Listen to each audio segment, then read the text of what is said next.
Қазір ұнатқан сериалдарды көру үшін шыдамдылық пен керемет жат болған жөн. Жаңа маусым шыққанда 2-3 жыл бұрын көріп қойған бөлімдерді қайта еске алу керек. Не болып еді, немен бітіп еді деп басымыз қатып отырады. Жылдан жылға сериал жалғасын күту адамды жалықтырып жіберді.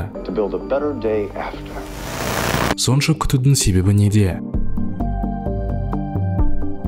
Game of Thrones'ның соңғы 8-ші маусымы шыққанша 2 жыл күттік. Ал House of Dragon'ның бірінші маусымын 2022 жылы көргеннен кейін жалғасын биыл ғана көре алдық. Кореяның бүкіл әлемге танымал болған Squid Game 2021 жылы шыққан. Жаңа маусымы 2024 жылы желтоқсанда шығады. Ұнатып көріп жүрген сериалдарымыздың жалғасын көру үшін осылай жылдар бойы күткізіп қоятын болды. Бұрын сериалдың жаңа маусымдары тез түсірілетін еді. Жаңа бөлімдері аптасына 1-2 рет шығып тұратын. Және бір бөлімі 30-40 минуттық болатын. Ал қазір қалай?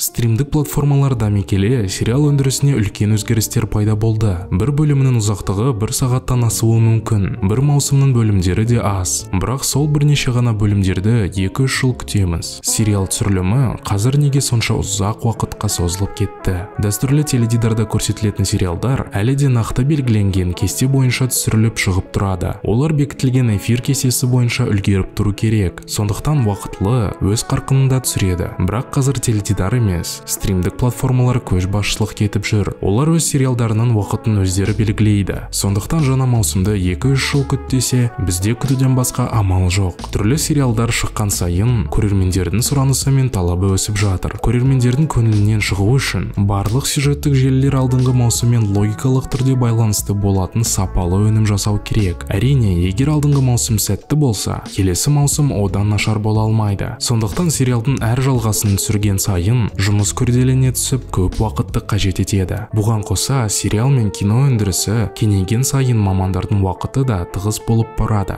Өнім дыбыс және визуалды жағынан жоғары сапалы болу үшін жасалатын ұсақ жұмыстар көп уақыт алады. Ал бұнымен айналысатын адамдар бірнеше жобаны қатар алып жүреді. Сондай-ақ жақсы сериалдардың актерлері танымал болып, оларға сұраныс көбейеді. Актерлерді түрлі фильмдерде роль сомдауға шақыра бастайды. Сондықтан актерлер мен түсірілім тобының уақытын сәйкес келтіріп мақұлдау оңай емес. Кейде сол себептен жаңа маусым түсірілімінің тек басталуын ғана ұзақ күтуге тура келеді. Осылайша сериал жалғасын түсіру тым ұзап кетпеу үшін The Bear сериалының жұлдыздары уақыты кейін босап, жаңа жоба бойынша жұмыс істей алатындай 3-ші және 4-ші маусымдары қатарынан түсірді. Стримдік платформалардың сериалды шығару уақытын қалауынша белгілеуге еркі бар. Netflix сериалдардың жаңа маусымын айлар, жылдар бойы түсіріп, барлық 7-8 бөлімін бірақ шығарады. Көрермендер оны 1-2 күнде, ары кетсе 1 аптада көріп бітіреді. Жаңа маусымды біз қалаған жылдың жазында күтіңіздер. Дегенді естігенде, оған дейін қалай шыдайтынымызды білмейміз.